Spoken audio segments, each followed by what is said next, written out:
Hi, I'm Ken Brooks. Welcome to another tip from the Workbench.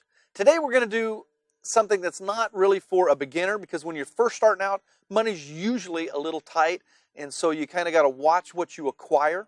But after you've been doing it for a little bit, you get a little extra money, you get ready to make that Brownell's order, and we're going to talk about some kits that they sell. One kit you may want to acquire is a roll pin kit. Now, granted, we don't use these great big ones very often in gunsmithing, occasionally. But the little guys, yeah, we use them from time to time. I prefer solid pins, but a lot of times you want to keep a gun as original as possible, and roll pins do wear out. So if you've knocked them in and out of a gun a couple times, that roll pin's going to get damaged, fatigued, so you're going to need to replace it. It's nice to have a new one, and the kit gives you all the lengths and diameters. That's one thing you might want to look into getting.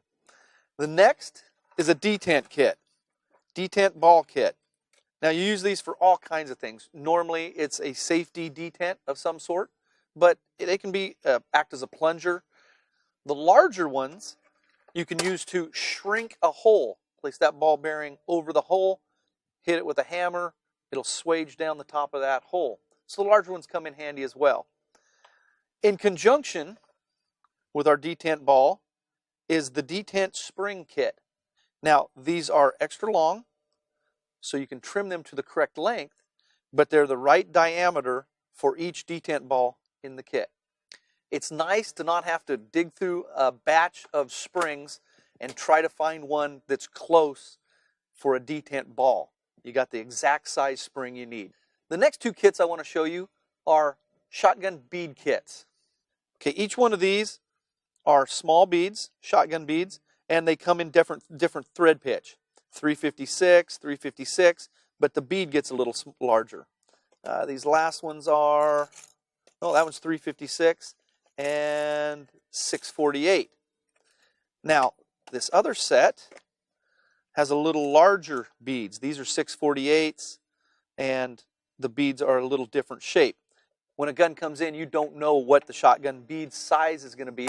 A lot of your European shotguns are metric, and so you might have to actually open up the hole, retap it to a standard 648, something like that, American, and use those. So those come in handy too, especially in your general repair shops. We've talked about the Brownell's spring kits, screw kits. Ugh, boy, chewing on my tongue here. And you can see that many of these are almost empty. We use these pretty regular. They're not some of the more common screws used in guns, but enough to where you use them for stock repair and some other things. So go ahead and get one of those kits, because you're going to use it, and you can see that this one's an old used case and they're about empty. So the last ones I want to talk about are the screws you're going to use the most. These are your sight base scope mount screws.